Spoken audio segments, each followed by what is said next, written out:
기도하겠습니다. 하나님 감사합니다. 오늘도 주님을 의지하여 사는 하루 되게 하시고 먼저 그의 나라와 그의 의를 구하며 우리 안에 풍성한 은혜 가득한 삶이 되게 하옵소서. 주님 앞에 믿음으로 서지만 우리는 연약합니다. 주님의 도우심이 절실합니다. 주님 말씀하옵소서. 부족한 종들이 듣겠습니다. 예수님의 이름으로 기도합니다. 아멘. 찬송가 384장 함께 찬양하겠습니다. 찬송가 384장입니다.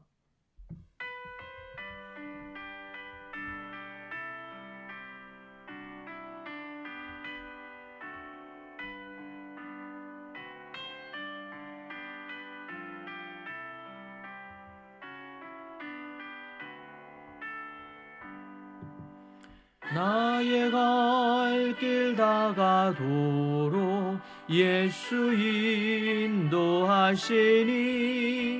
내 주 안에 있는 긍휼 어찌 의심하리요.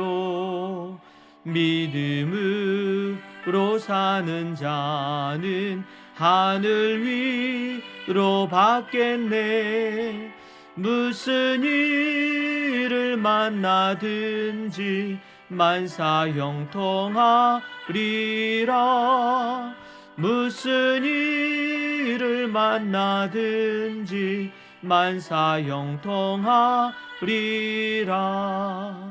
나의 갈 길 다가도록 예수 인도하시니 어려운 일 당한 때도 족하는 내 주시네.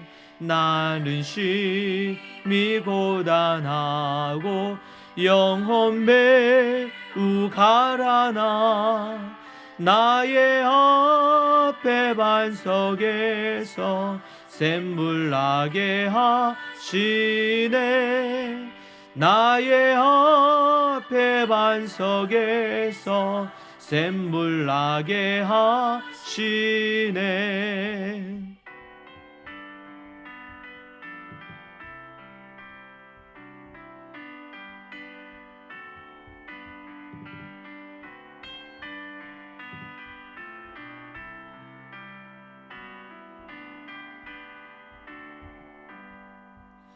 나의 갈 길 다가도록 예수 인도하시니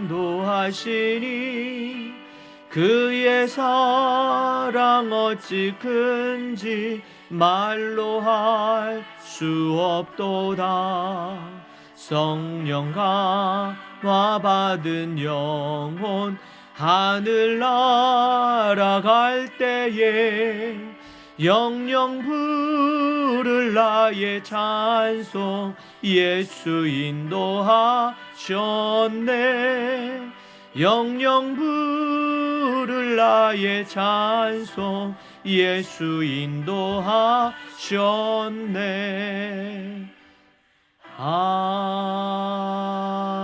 아멘. 하나님의 말씀 보겠습니다. 하나님의 말씀 요한복음 5장 1절에서 5절입니다. 요한복음 5장 1절에서 5절 말씀, 요한복음 5장 1절에서 9절 말씀입니다. 함께 보도록 하겠습니다. 그 후에 유대인의 명절이 되어 예수님께서 예루살렘에 올라가시니라. 예루살렘에 있는 양문 곁에 히브리 말로 베데스다라는 못이 있는데 거기 행각 5이 있고 그 안에 많은 병자, 맹인, 다리 저는 사람, 혈기 많은 사람들이 누워 물의 움직임을 기다리니 이는 천사가 가끔 못에 내려와 물을 움직이게 하는데 움직인 후에 먼저 들어가는 자는 어떤 병에 걸렸든지 낫게 되밀어라. 거기 38해 된 병자가 있더라. 예수님께서 그 누운 것을 보시고 병이 벌써 오래된 줄 아시고 이르시되 내가 낫고자 하느냐. 병자가 대답하되 주여 물이 움직일 때에 나를 못에 넣어주는 사람이 없어 내가 가는 동안에 다른 사람이 먼저 내려가나이다. 예수님께서 이르시되 일어나 내 자리를 들고 걸어가라 하시니 그 사람이 곧 나아서 자리를 들고 걸어가니라. 이날은 안식일이니라. 아멘.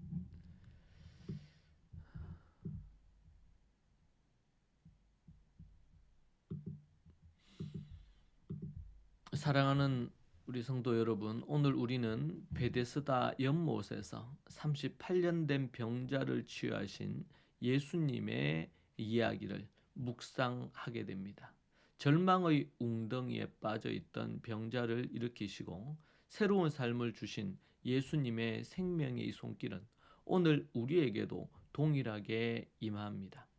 우리는 이 말씀을 통해 예수님의 권능과 사랑을 경험하고 절망 속에서도 희망을 품는 믿음의 삶을 살아야 함을 깨닫게 됩니다. 베드스다 연못은 히브리어로 자비의 집이라는 뜻을 가졌지만 실상은 절망의 장소였습니다. 맹인, 다리 저는 사람, 혈기 많은 사람들 등이 천사가 물이 움직이면 병이 낫는다는 전설을 믿으며 고통 속에 기다리고 있었습니다. 이곳은 희망과 절망이 교차하는 곳이었고 병자들은 육체적 고통뿐 아니라 사회적 소외와 영적 절망까지 겪고 있었습니다. 여러분, 우리의 삶에도 베데스다 연못과 같은 순간이 있습니다. 오랜 고통과 좌절 속에서도 희망을 잃어버린 채 살아갈 때가 있지요. 그런 상황 가운데 희망이라곤 한낱 전설에 의지하는 경우들이 없지 않아 있습니다. 그러나 예수님은 바로 그곳에, 절망의 자리가 있는 그곳에 찾아오셔서 우리를 일으키신다는 것입니다. 예수님은 38년 동안 병든 자를 보시고 네가 낫고자 하느냐 물으셨습니다. 병자의 대답은 절망에 젖어 있었습니다. 나를 못에 넣어주는 사람이 없어서 내가 가는 동안에 다른 사람이 먼저 내려가나이다. 그는 오랜 세월 동안 누군가의 도움을 기다리며 매우 수동적인 삶을 살았습니다. 희망을 잃어버린 채 불평과 원망 속에 갇혀 산 38년이었을 겁니다. 우리도 때로 병자와 같이 절망 속에서 내게 도움 줄 이가 없다고 불평할 때가 있지요. 그러나 예수님은 우리의 연약함을 아시고 우리를 향해 생명의 말씀을 주십니다. 예수님은 병자에게 일어나 내 자리를 들고 걸어가라고 명령하셨습니다. 이 말씀은 단순한 권고가 아닙니다.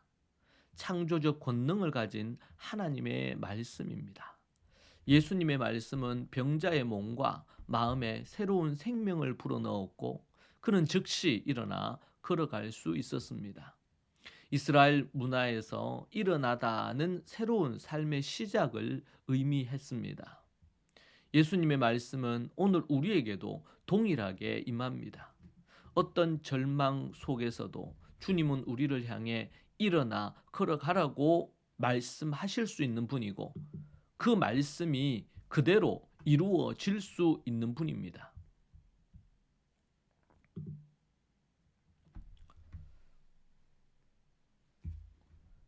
우리가 이 예수님을 믿고 믿음의 담대함으로 믿음으로 나아가야겠습니다. 병자가 치유받은 날은 안식일이었습니다.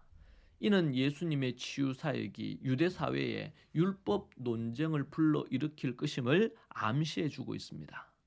안식일은 하나님의 백성에게 쉼과 회복을 주는 날이었지만 율법주의자들은 이를 형식적으로 지키는 데만 몰두했습니다. 예수님은 안식일에 치유하심으로써 율법의 참된 의미, 즉 생명과 회복을 드러내셨습니다. 안식일이 무엇입니까? 진정한 안식으로 들어가고 안식이신 예수 그리스도로 죄에서 해방과 자유와 부활을 경험하는 날이 안식일, 즉 주일이 아니겠습니까?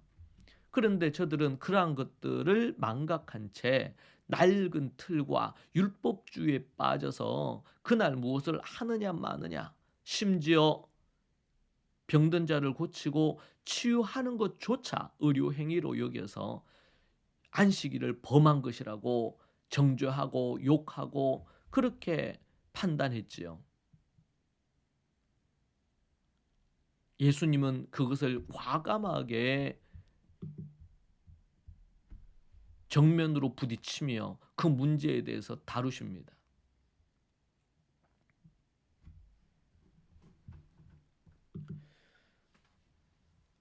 때로 낡은 틀과 율법주의, 종교개혁자들이 당시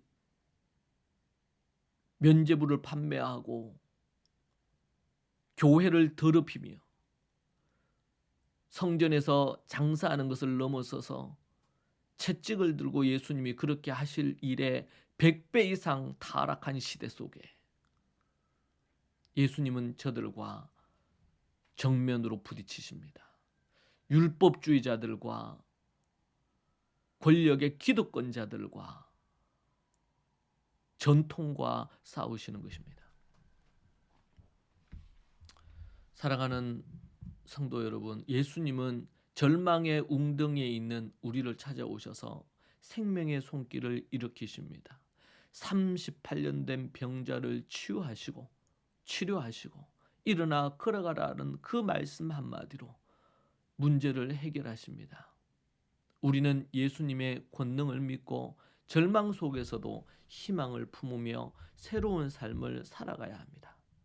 오늘 주님의 생명의 손길을 경험하고 그분의 말씀에 순종하여 일어나 걸어가는 믿음의 삶을 살아갑시다.